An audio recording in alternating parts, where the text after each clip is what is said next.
তুমি কি করছো কहो তো? পাকিস্তান যে আমারকে পাছাতে বাঁশ ঢুকাইতে লেগেছে।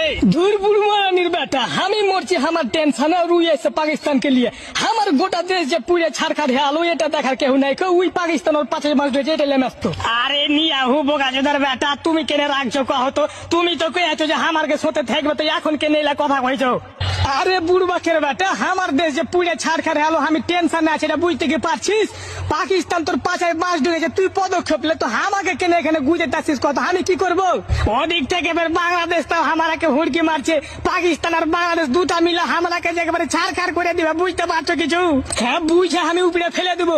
আমি এক পাপে পুড়া মরছি, আমার গোটা দেশ পুড়ে ছাড়খাড় হলো, তুইও মুদিও বুড়মানির বেটা, তুই ওদিকে পাপ করে লেছিস বেশি, যে তোর পাছাতে বাঁশ ঢুকতে লেগে। তুই এখন তোর দেশ সামলা, আমি আমার দেশ সামলা, এলাকার ফোন টোন করিস না তো। হ্যাঁ খুবই ভালো কথা, তুমি মনে পাছা টেনে লিছো, আমেরিকাও পাছা টেনে লিছে, মধ্যখানে হামরাকে লাগছে মাঝ মাঠে মেরা ফেলবে, তোমরা বুঝ না মেলা হামরাকে। ধুর বুড়ু মারানির বেটাইলে আউল ফল বকিস না, তোকে আমি মারা করে হেনে যে গরুর মুদ বেশি করে খাইতে যাইস না, বেশি গরুর মুদ খেয়ে নিলি না, যারু আমি করতে লাগলি, তবে মুসলমানেরা তোরকে পিছনে লে আলো। কি দরকার মুসলমানকে পিছনে লাগাবে? এই এগুলা কথা বাদ দাও তো, যা হওয়ার হয়ে গে।